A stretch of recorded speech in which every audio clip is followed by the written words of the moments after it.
Hi, I am going to discuss about Norton's theorem. Norton's theorem statement.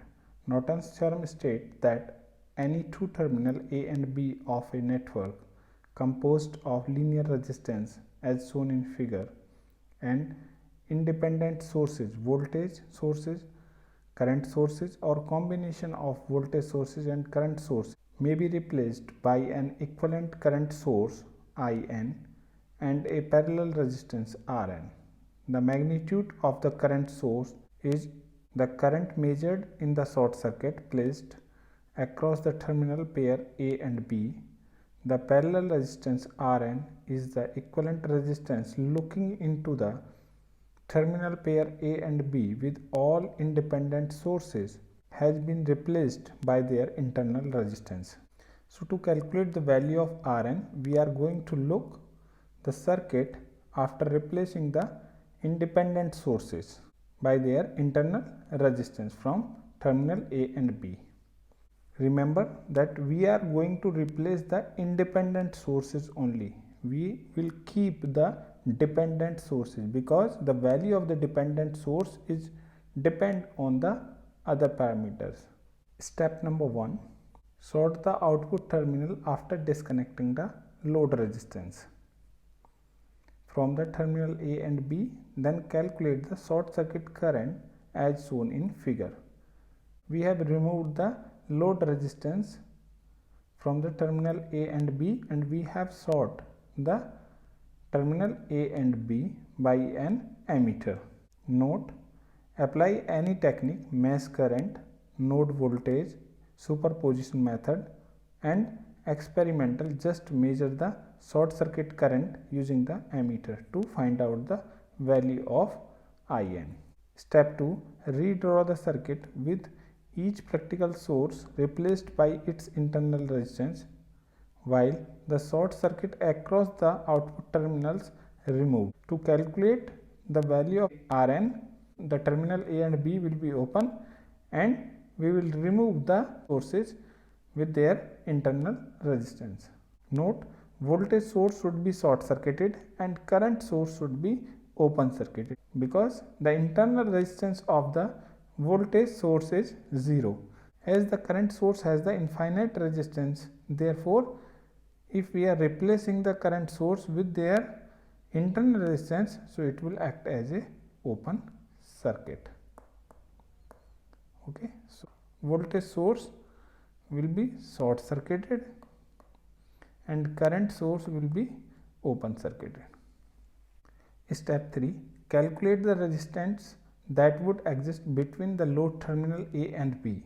This resistance is denoted as Rn as shown in this picture. Norton resistance Rn is equals to Thevenin's resistance Rth.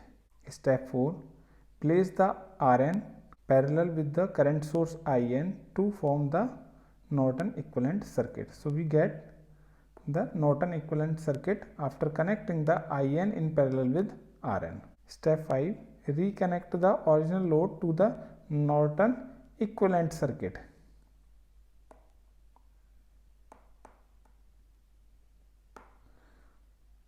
The load voltage, current and power may be calculated as. So the circuit will be looks like this after reconnecting the original load with the terminal A and B.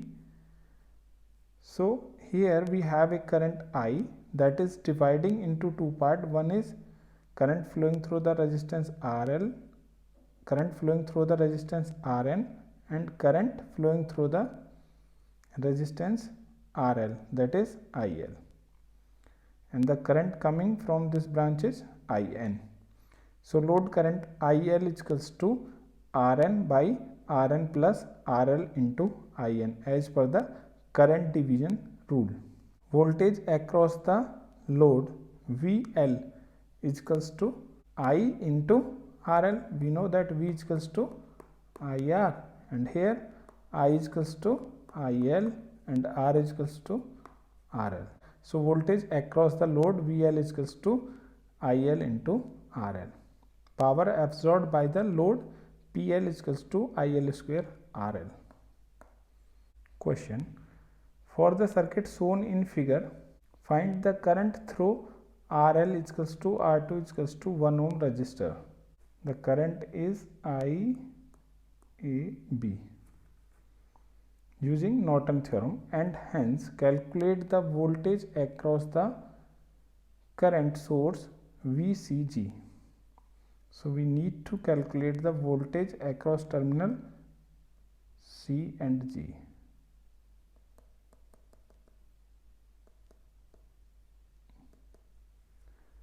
Okay, or we can plot it here.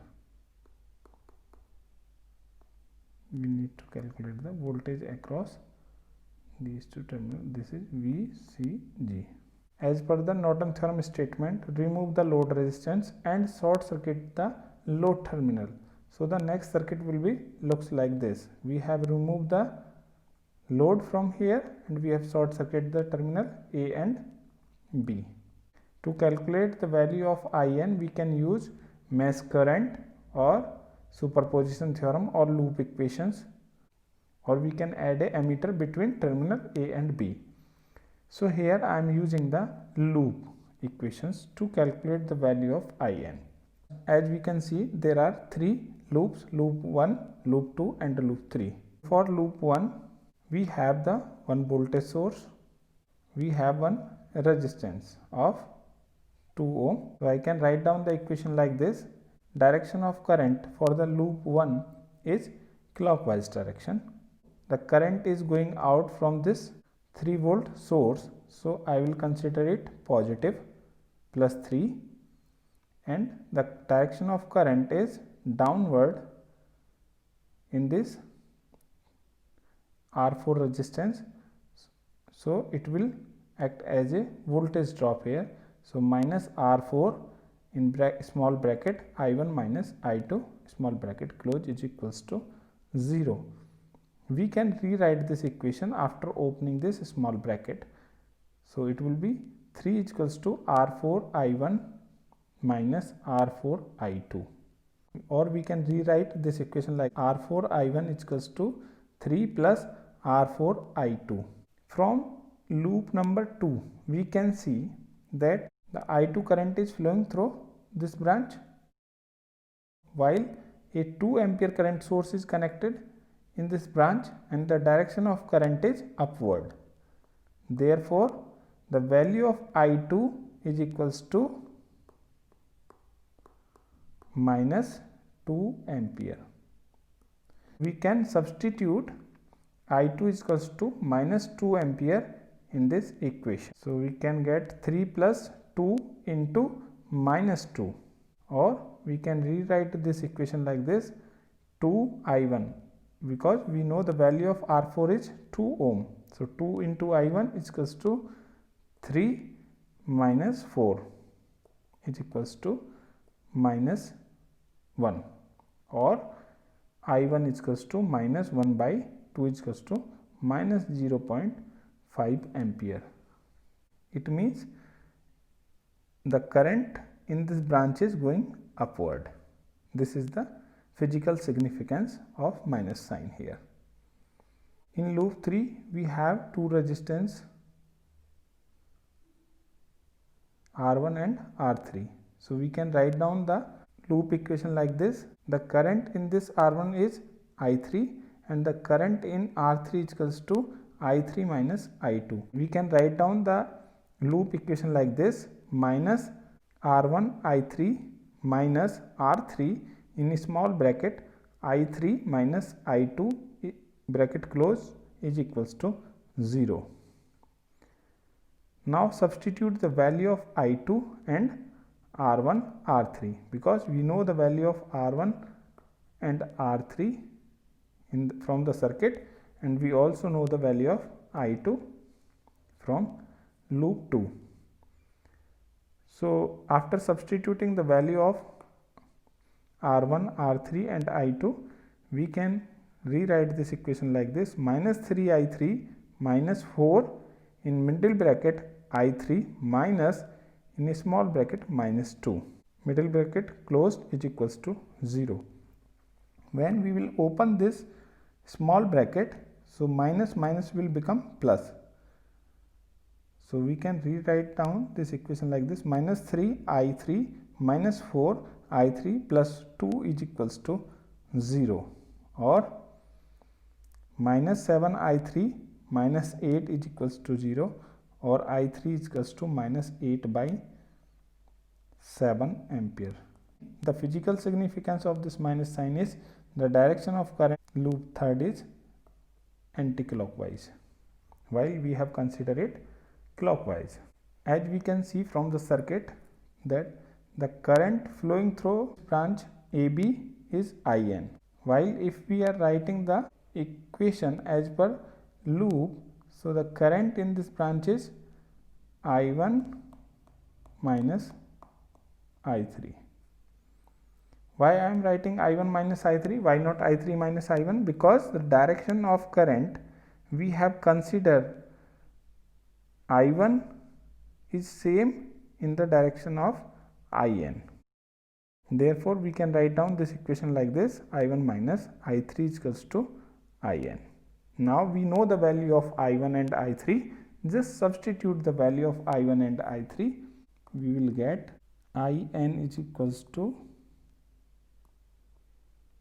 minus 0.5, the value of I1, minus the value of I3 is minus 8 by 7.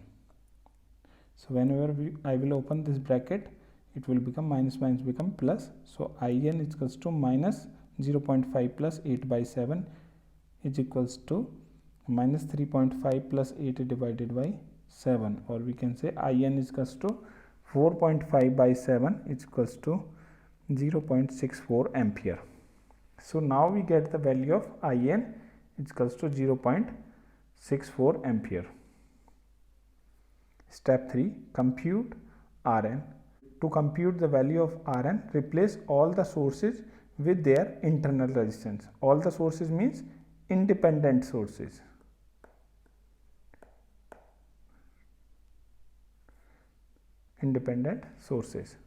And open circuit the load terminal. After open circuit the load terminal A and B, replacing the independent sources with their internal resistance. So this is the current source, so it will become open circuit, and this is the voltage source, it will become short circuit. So circuit will be looks like this. We can redraw it like this. Here we can see that this is point A. So we have a one resistance, and if I will go like this, we have one another resistance. It means R1 and R3 are connected in series. I reached here, and between the terminal A and B via this path we can see one resistance is there, that is R4. So this resistance R4 will come into the parallel with the series combination of R1 and R3. Therefore the new circuit will be looks like this, or we can redraw the circuit like this. Here we can see that two resistors are connected in series. So the resultant will be the sum of these two resistors. So we can write down it 3 plus 4, and this 2 ohm resistance is connected in parallel. So Rn is equals to 3 plus 4 in parallel with 2 is equals to 7 in parallel with 2. And we know that if two resistors R1 and R2 are connected in parallel, so the resultant R is equals to R1 R2 divided by R1 plus R2. So here we can say R1 is equals to 7 and R2 is equals to 2. Just substitute the value of R1 and R2, we will get new equation like this: Rn is equals to 7 into 2 divided by 7 plus 2 is equals to 14 by 9. Step 4, load current IL is equals to Rn divided by Rn plus RL into IN. How we get? Because this is our Norton equivalent. We redraw it after calculating the value of IN and Rn and reconnect the load across terminal A and B. So as per the current division rule, we can calculate the value of IL.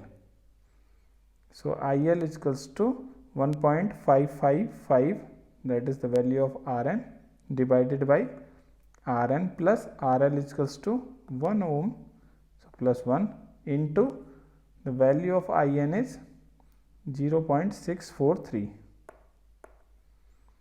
After solving it, we get IL is equals to 0.39, means the load current is 0.3 ampere.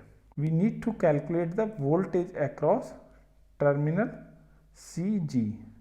So to calculate the voltage across terminal CG, as per the question, we need to calculate the voltage across terminal C and Z. To calculate voltage VCG, we must know the voltage across VBG and VCB, because the voltage across these two terminals is equals to VCG is equals to VCB plus VBG. Okay. So first of all, we can calculate the value of VBG. So VBG is equals to, from this loop, 3 minus VAB, means voltage drop in this branch. We know the current flowing through this branch, that is IL, we have calculated, and we know the resistance of this branch. So VBG is equals to 3 minus 1 into 0.39 is equals to 2.61 volt, and VBG is the voltage across terminal B and Z. So we can calculate the value of current flowing through this branch. IBG is equals to 2.61 divided by resistance of this branch, that is 2 ohm, is equals to, we get IBG is equals to 1.305 ampere. We know the current flowing through this branch, we know the current in this branch, so we can calculate the current in this branch. So ICB is equals to IBG minus IL, because as per the Kirchhoff current law, we know that at any junction the sum of current must be equals to 0. If the current flowing through this branch is like IBG, and the current flowing through this branch is IL, and the current flowing through this branch is ICB, so we can write down an equation ICB plus IL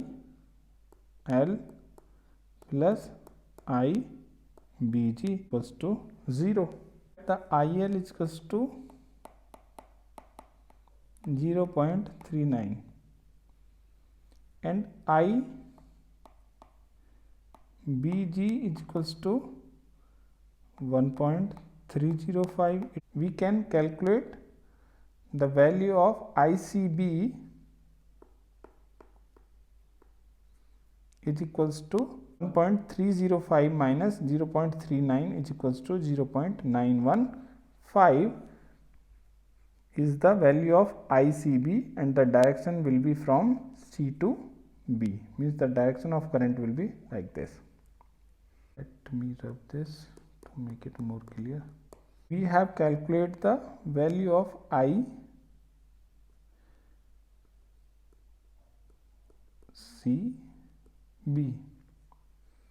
We know the value of ICB, and the resistance of this branch CB is 4 ohm.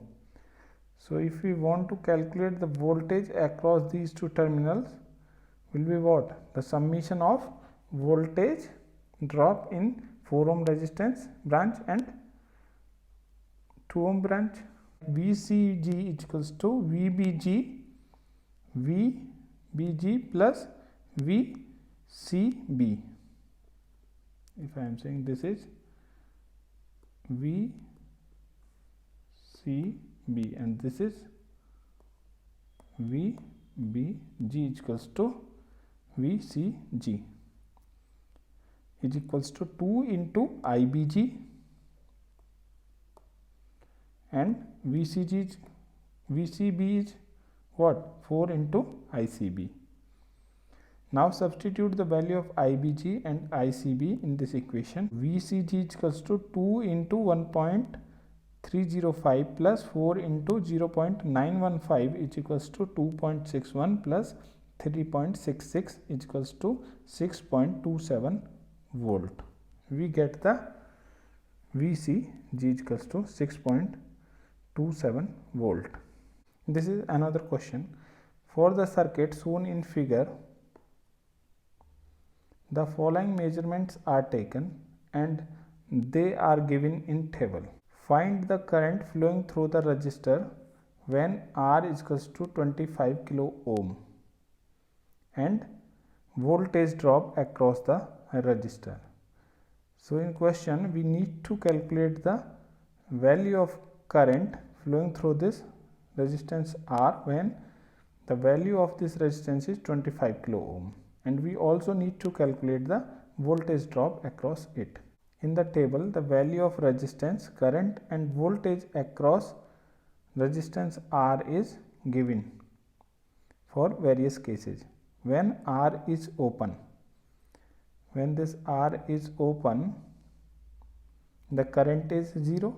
Definitely, if this is open circuit, means no current will flow, and the value is VR. It means this is giving the value of VTH if we are applying the Thevenin theorem here. So this is the value of VTH. So measurement gives the Thevenin voltage across the terminal A and B, and that is VTH is equals to 1.053. So we get the value of VTH from the table. Second condition, when this resistance is short circuited, the voltage is 0. Definitely the voltage will be 0 if this is short circuit, as we know that the voltage across the short circuit is 0, but the current is given to us, and this is the situation of Norton theorem. So measurement 2 gives the Norton current IN through the short circuit terminal A and B, and the value IN is equals to 0.222 milliampere. Using VTH and IN, we can calculate the Thevenin resistance RTH or RN is equals to VTH divided by IN is equals to 1.053 divided by 0.222 into 10 to the power minus 3. Okay, this is typing mistake here. Is equals to 4.74 kilo ohm. Thevenin equivalent circuit between terminal A and B. Measurement 3 gives the current in resistance R. I is equals to 1.053 divided by 4.74 plus R. If this is the case,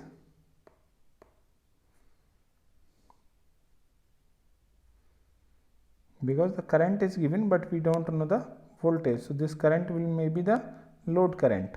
Okay, so from this equation, if this is the load current and the value is given to us 0.108,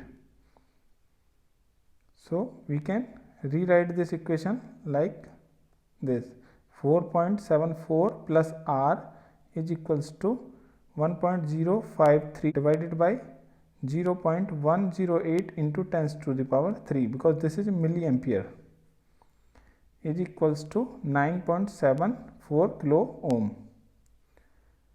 After transferring this part from left hand to right side, we can get the value of R is equals to 9.74 kilo ohm minus 4.74 kilo ohm is equals to 5 kilo ohm. So we get the value of this resistance, that is 5 kilo ohm. So the voltage across 5 kilo ohm resistor is equals to I into R, and we know the value of I is 0.108 milliampere multiplied by 5 kilo ohm is equals to, so kilo will cancelled out by milli, so 5 into 0.108 is equals to 0.54 volt. Measurement 4. The current through the 25 kilo ohm I is equals to VTH divided by RTH plus RL, means we have replaced this resistance of 5 kilo ohm by 25 kilo ohm. So what will be the value of load current? So we know the value of VTH, we know the value of RTH, and this R is connected across terminal A and B. So we can calculate the value of current I if this is 25 kilo ohm. So I is equals to 1.053 divided by 4.74 plus 25 into 10 to the power 3. This is not minus, this is plus 3 because this is kilo, is equals to 0.035 milliampere. So we get the value of current through the 25 kilo ohm resistance, that is 0.035 milliampere. Now if we want to calculate the voltage drop across this 25 kilo ohm resistance, so we know the value of current, that is we have calculated here. So voltage drop across resistor R is equals to VR is equals to I into R, and the value of I is 0.0354 multiplied by 25 is equals to 0.889 volt. So it is we can write down the value of current in like 0.035 into 10 to the power minus 3 into 25 into 10 to the power 3, because the resistance is in kilo ohm and the value of current is in milliampere. So it will be cancelled out. So we will get 0.0354 multiplied by 25 and we get the 0.889 volt is the voltage drop across the resistance if their value is 25 kilo ohm. Thank you.